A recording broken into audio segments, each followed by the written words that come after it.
ವಿಶ್ವವಿಖ್ಯಾತ ಮೈಸೂರು ದಸರಾ ಜಂಬೂ ಸವಾರಿಗೆ ಕ್ಷಣಗಣನೆ ಆರಂಭ ಆಗಿದೆ. ಜಂಬೂ ಸವಾರಿಗೆ ಬೇಕಾದಂತಹ ಸಿದ್ಧತೆಗಳನ್ನು ಕೂಡ ಮಾಡಿಕೊಳ್ಳಲಾಗ್ತಾ ಇದೆ.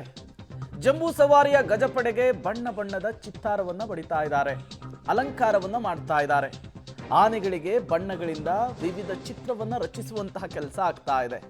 14 ಆನೆಗಳಿಗೂ ಕೂಡ ಬಣ್ಣದ ಚಿತ್ತಾರವನ್ನ ಬಿಡಿಸುವ ಮೂಲಕ ಸಿಂಗಾರಗೊಳಿಸುವಂತಹ ಕೆಲಸ ಆಗ್ತಾ ಇದೆ.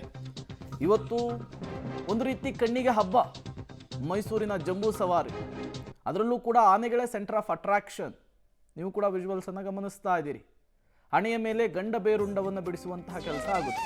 ಅದಾದ ಮೇಲೆ ಈ ಏನು ಬಳಕೆ ಮಾಡ್ತಾರೆ ಆನೆಗಳಿಗೆ ಬಳಸುವಂತಹ ಬಣ್ಣ, ಇವೆಲ್ಲವೂ ಕೂಡ ನೈಸರ್ಗಿಕವಾಗಿ ರೆಡಿ ಆಗಿರುವಂತಹ ಬಣ್ಣಗಳಿವೆಲ್ಲವೂ ಕೂಡ.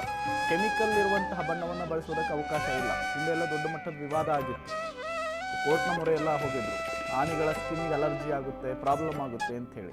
ಅದಾದಮೇಲೆ ನೈಸರ್ಗಿಕವಾಗಿಯೇ ರೆಡಿಯಾಗಿರುವಂತಹ ಬಣ್ಣವನ್ನು ಬಳಕೆಯನ್ನು ಮಾಡಲಾಗ್ತಾ ಇದೆ. ಮತ್ತಷ್ಟು ಡೀಟೇಲ್ಸ್ ಅನ್ನು ಕೊಡೋದಕ್ಕೆ ಮೈಸೂರಿನಿಂದ ನಮ್ಮ ಪ್ರತಿನಿಧಿ ರಾಘು ನೇರ ಸಂಪರ್ಕದಲ್ಲಿ ಜಾಯಿನ್ ಆಗಿದ್ದಾರೆ. ರಾಘು, ಜಂಬೂ ಸವಾರಿಗೆ ಕ್ಷಣಗಣನೆ. ಇವತ್ತು ಸೆಂಟರ್ ಆಫ್ ಅಟ್ರಾಕ್ಷನ್ನೇ ಅಭಿಮನ್ಯು ಆ್ಯಂಡ್ ಟೀಮ್ ಅವರ ನಡಿಗೆ ಚಿನ್ನದ ಅಂಬಾರಿ. ಈಗ ಆನೆಯನ್ನು ಸಿಂಗಾರಗೊಳಿಸುವಂತಹ ಕೆಲಸ ಹೇಗಾಗ್ತಾ ಇದೆ ರಾಘು ಅಲ್ಲಿ? ಪ್ರೇಮ, ಬೆಳಗ್ಗೆಯಿಂದಲೂ ಕೂಡ ಆನೆಯನ್ನ ಸಿಂಗರಿಸುವಂತ ಕೆಲಸಗಳಾಗ್ತಾ ಇದೆ. 14 ಆನೆಗಳ ಪೈಕಿ ಸದ್ಯ 7 ಆನೆಗಳೇನಿದೆ ಅವುಗಳ ಸಿಂಗಾರ ಕಾರ್ಯ ಮುಗಿದಿದೆ. ಉಳಿದ ಆನೆಗಳಿಗೆ ಸಿಂಗಾರ ಮಾಡುವಂಥದ್ದು, ಚಿತ್ತಾರ ಮೂಡಿಸುವಂತ ಕೆಲಸ ಆರಂಭ ಆಗಿದೆ. ಗಮನಿಸ್ತಾ ಇರ್ಬೋದು, ಹುಣಸೂರು ಮೂಲದ ನಾಗಲಿಂಗ ಸ್ವಾಮಿ ಎನ್ನುವಂತಹ ಕಲಾವಿದರ ತಂಡ ಏನಿದೆ ಅದು ಪ್ರತಿ ಬಾರಿಯೂ ಕೂಡ ಕಳೆದ 20 ವರ್ಷಗಳಿಂದ ಇದರ ಕಾರ್ಯವನ್ನ ಮಾಡ್ತಾ ಬರ್ತಾ ಇರುವಂಥದ್ದು. ಪ್ರತಿ ಬಾರಿಯೂ ಕೂಡ ಈ ಆನೆಗಳ ಮೇಲೆ ಚಿತ್ತಾರವನ್ನು ಮೂಡಿಸುವಂಥವ್ರು ಇವರೇ. ವಿಶೇಷ ಅಂತ ಹೇಳಿದ್ರೆ ಯಾವುದೇ ಕಾರಣಕ್ಕೂ ಯಾವ ವರ್ಷವೂ ಕೂಡ ಆನೆಗಳ ಮೇಲೆ ಮೂಡಿಸುವಂತಹ ಚಿತ್ರಗಳೇನಿರ್ತವೆ ಅದು ಯಾವುದೂ ಕೂಡ ಬದಲಾಗೋದಿಲ್ಲ. ಕಾರಣ ಮೈಸೂರು ಮನೆತನಕ್ಕೆ, ಮೈಸೂರು ರಾಜವಂಶಸ್ಥರ ಮನೆತನಕ್ಕೆ ಸಂಬಂಧಪಟ್ಟಂತಹ ಚಿತ್ರಗಳಾಗಿರುವಂಥದ್ದು. ಜೊತೆಗೆ ಆ ಮನೆತನಗಳಿಗೆ ಸಂಬಂಧಪಟ್ಟಂತವೇ ಆಗಿರುವಂತಹ ಎಲ್ಲ ಚಿತ್ತಾರಗಳನ್ನು ಕೂಡ ಮೂಡಿಸಲೇಬೇಕಿರುವಂತಹ ಕಾರಣಕ್ಕಾಗಿ ಸದ್ಯ ಪ್ರತಿ ಬಾರಿಯೂ ಕೂಡ ಅಂತಹ ಕೆಲಸವನ್ನ ಮಾಡಲಾಗ್ತಾ ಇದೆ. ಗಮನಿಸಬಹುದು ವಿಜುವಲ್ಸ್ ಗಳನ್ನ ನೀವು. ಬಹಳ ಸುಂದರವಾಗಿ ಆನೆಗಳು ಬಹಳ ಅಟ್ರಾಕ್ಟಿವ್ ಆಗಿ ಕಾಣಬೇಕು ಅನ್ನುವಂಥ ಕಾರಣಕ್ಕಾಗಿ ಈ ಆನೆಗಳ ಮೇಲೆ ಚಿತ್ತಾರವನ್ನು ಮೂಡಿಸುವಂಥದ್ದು. ದಸರಾ ಜಂಬೂ ಸವಾರಿ ಅಂತ ಹೇಳಿದಾಗ ಅಂಬಾರಿ ಅಷ್ಟೇ ಅಂಬಾರಿಯನ್ನು ಹೊತ್ತು ಸಾಗುವಂತ ಆನೆಗಳು ಕೂಡ ಬಹಳ ವಿಶಿಷ್ಟವಾಗಿ ಕಾಣುತ್ತೆ. ಸೊ ಅದೇ ಕಾರಣಕ್ಕಾಗಿ ಈ ರೀತಿಯಾದಂತಹ ಚಿತ್ತಾರವನ್ನು ಮೂಡಿಸುವಂತ ಕೆಲಸವನ್ನ ಮಾಡಲಾಗುತ್ತೆ. ವಿಶೇಷ ಅಂತ ಹೇಳಿದ್ರೆ ಮೊದಲು 13 ಆನೆಗಳಿಗೆ ಚಿತ್ತಾರವನ್ನು ಮೂಡಿಸಲಾಗುತ್ತೆ.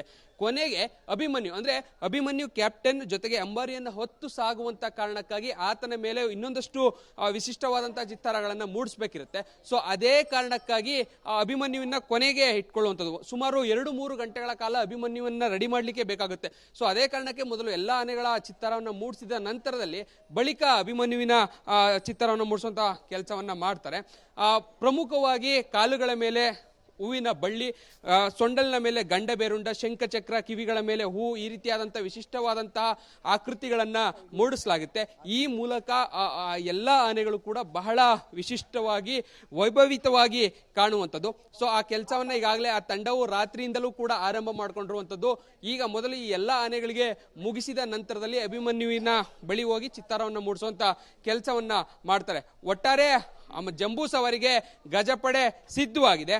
ಗಜಪಡೆ ನಾವು ರೆಡಿ ಅನ್ನುವಂಥ ಸಂದೇಶವನ್ನು ಕೂಡ ಈಗಾಗಲೇ ನೀಡಿದೆ. Prem, okay, thank you Raghu ತಮ್ಮೆಲ್ಲ ಮಾಹಿತಿಗಾಗಿ.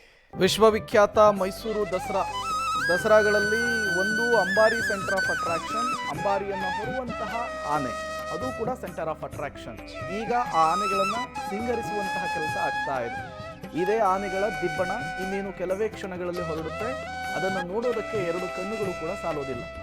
ಚಾಮುಂಡಿ ತಾಯಿಯನ್ನ ಚಿನ್ನದ ಅಂಬಾರಿಯಲ್ಲಿ ಪ್ರತಿಷ್ಠಾಪನೆ ಮಾಡಿ ಕ್ಯಾಪ್ಟನ್ ಅಭಿಮನ್ಯುನ ಬೆನ್ನಿನ ಮೇಲೆ ಅಂಬಾರಿಯನ್ನು ನಿಲ್ಲಿಸಿ ಅದು 4 ಕಿಲೋಮೀಟರ್ ನಡೆದುಕೊಂಡು ಹೋಗುವಂತಹದ್ದನ್ನೇ ನೋಡೋದಕ್ಕೆ ತುಂಬ ಕುತೂಹಲದಿಂದ ಸಾಕಷ್ಟು ಜನ ಕಾಯ್ತಾ ಇರ್ತಾರೆ. ಇಡೀ ರಾಜ್ಯದ ಜನ ಕಾಯ್ತಾ ಇದ್ದಾರೆ.